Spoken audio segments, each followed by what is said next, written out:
हनुमान ज्ञान गुण सागर, जय कपीस तिहु लोक उजागर। रामदूत अतुलित बलधामा, अंजनी पुत्र पवन सुत नामा। हनुमान जी के प्राकट्य दिवस हनुमान जयंती की आप सभी को हार्दिक शुभकामनाएं।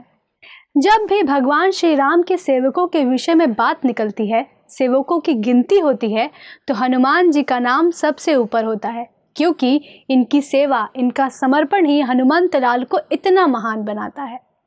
हनुमान जी श्री राम के अनन्य भक्त हैं, जिनसे सेवक और स्वामी के संबंध की बहुत सुंदर शिक्षा मिलती है तथा श्री हनुमान जी का जन्म भी श्री राम भगवान के जन्म के साथ ही जुड़ा हुआ है।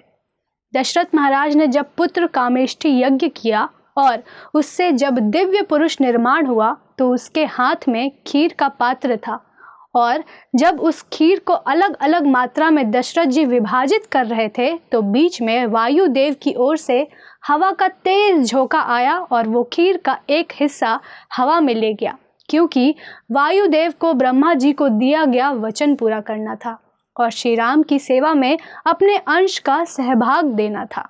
अब ये खीर का हिस्सा उड़ते उड़ते दक्षिण भारत में एक स्थान है हम्पी में, जहाँ एक पर्वत जिसका नाम अब आंजनेय है, वहाँ पहुँचा। उसमें अंजनी और केसरी, दो श्रेष्ठ वानर जो भगवान के श्रेष्ठ भक्त थे, निवास कर रहे थे तथा श्रेष्ठ पुत्र प्राप्त करने के लिए कठोर तपस्या कर रहे थे। उस समय अपने हाथ को अंजलि बनाकर अंजनी माता पर्वत के शिखर पर विराजमान थी।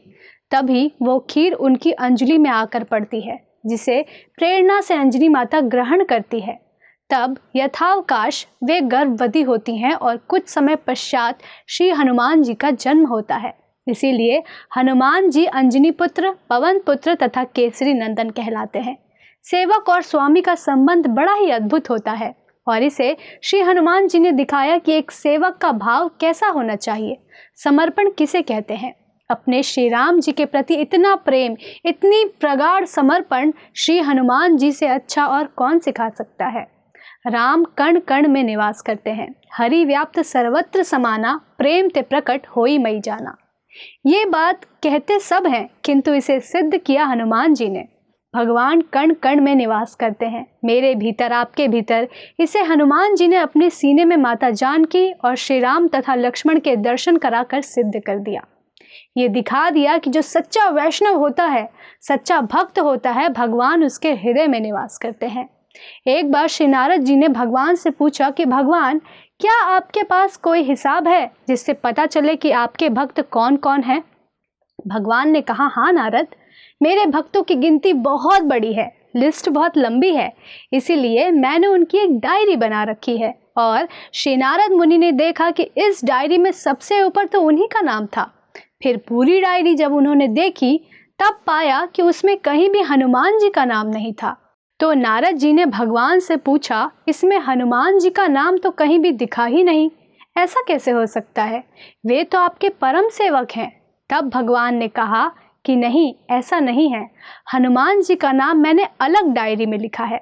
नारद जी ने जब उसे पढ़ा तो उसमें सबसे पहले हनुमान जी का नाम था। नारद जी ने पूछा कि भगवान, ऐसा अंतर क्यों? कुछ के नाम इस लिस्ट में, कुछ के नाम दूसरी लिस्ट में। तो भगवान ने बड़ा सुंदर उत्तर दिया। भगवान ने कहा कि नारद, ये जो पहली लिस्ट है, उनमें उन भक्तों के नाम हैं जो मुझे भजते हैं, मेरी भक्ति करते हैं, मुझे याद करते हैं।